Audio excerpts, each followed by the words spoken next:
আসসালামু আলাইকুম। কালকে থেকে এই ঘটনাটা দেখতেছি। একটা 5-এ পড়া মেয়ে, ব্রাহ্মণবাড়িয়া সরাইল থানার অবস্থিত একটা গ্রাম। এই গ্রামের একটা মেয়ে যে এই ঘটনাটা ঘটলো, ভাই ব্রাহ্মণবাড়িয়ার কি কেউ নাই? ভাই ব্রাহ্মণবাড়িয়ার কি কেউ নাই? কোন জানোয়ারের বাচ্চা, কোন শয়তানের বাচ্চা এই একটা আকাম করছে, এরকম একটা কাম করছে, একটু একটা বাচ্চা মেয়েরে তো নির্যাতন করে মারলো। ভাই আপনারা আন্দোলন করেন, ভাই আপনারা কিছু একটা করেন।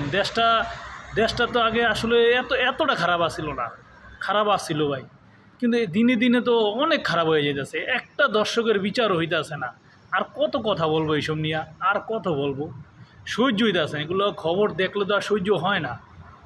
হ্যাঁ, প্রবাসীর বাবার কতটা যন্ত্রণা, কতটা কষ্ট সেই জানে। যার সন্তান যায় সেই জানে যে আসলে যার সন্তান যায়। আপনারা কিছু একটা করেন ভাই। ব্রাহ্মণবাড়িয়ার বাইরে কি নাই কেউ? কেউ খবরটা দেখে না ভাই? আজকে 2টা দিন ধরে এই অবস্থাটা, এখনও পর্যন্ত কারা করছে তাদের কোনো হুদিশে পাওয়া যেতেছে না। একটা মসজিদের উপরে এরকম ঘটনা, মসজিদ বলে তালা মারা ছিল। তো তালা মারা থাকলে একটা মসজিদ, তাহলে মসজিদের ছাদের ভিতরে কিভাবে একটা মেয়েরে নিয়ে মাইরা আইসা পড়ে? এখান থেকে সন্ত্রাসীরা বা অপরাধকারী এখান থেকে চলে যায়, একটা দর্শক এখান থেকে চলে যায় কিভাবে করে ভাই? আপনার এটা নিয়ে এখনও পর্যন্ত ব্রাহ্মণবাড়িয়া সরাইল থানার ভিতরে না একটা আন্দোলন দেখলাম, না একটা সংবাদ সম্মেলন দেখলাম, না ওখানে কি কোনো শিক্ষিত মানুষ নাই, কোনো সমাজসেবক নাই? আপনারা কি কেউ একটা মানববন্ধন করতে পারেন না? আপনারা কি এটা নিয়ে কোনো কথা বলতে পারেন না? একটা ঘটনা সেদিনকার কুমিল্লা ঘটলো, সেদিনকার বরিশাল ঘটলো, আজকে ব্রাহ্মণবাড়িয়া ঘটলো। আরে ভাই, আজকে ওই লোকের সন্তান গেছে, কালকে আপনার সন্তান যাইব, কালকে আমার সন্তান যাইব, কারো না কারো সন্তান তো যাবে। হ্যাঁ, আপনার সন্তান কোথায় যায়, কি করে, একটু খোঁজখবর রাখেন, এগুলো শুনতে তো ভালো লাগে না, অনেক কষ্ট লাগতেছে, আসলে অনেক কষ্ট লাগতেছে। কালকা থেকে শোনার পরে আসলে আজকে সকালে যখন বিস্তারিত দেখলাম, তার বাবা, মেয়েটার বাবা একজন প্রবাসী, উনি বাড়ির মানে খবর শুনে চলে আসছে। যে আসলে চিন্তা করেন তো, একটা বাবা কতটা কষ্ট পাইতেছে এই ঘটনাটা দেখা। যার যা হ্যাঁ বোঝে আসলে সন্তান হারানোর কি বেদনা।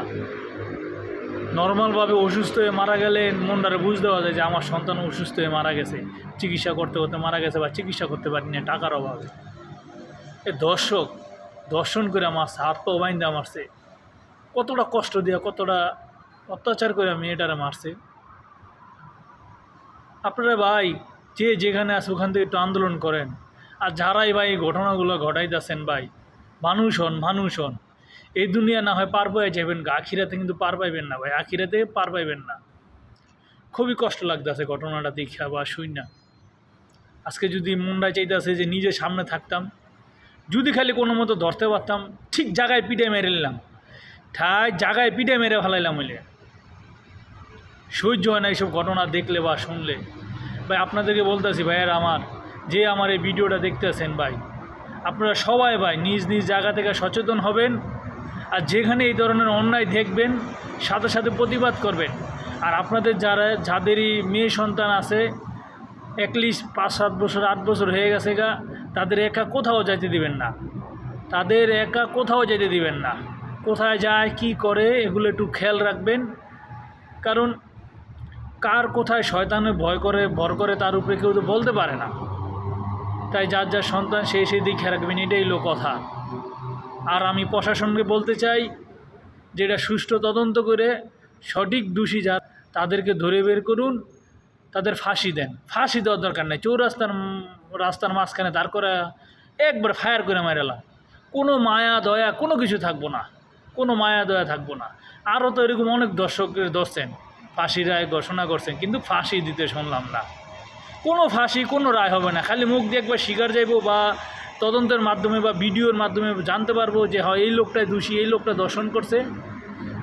লগে তার ব্লাস্ট ফায়ার করে মারা উচিত, তার গুলি করে চৌরাস্তার মোড়ে দাঁড় করে গুলি করে মেরে নেওয়া উচিত। আমার কথা হয়েছে এইটা। কোনো আইন নাই, কেউ একটা কথা বলবো না। আর তাদের পক্ষে কোনো আইনজীবী, কোনো উকিল তাদের পক্ষে কোর্টে দাঁড়াবেন না, কোনো উকিল না। সবাই যার জায়গা থেকে সচেতন হন।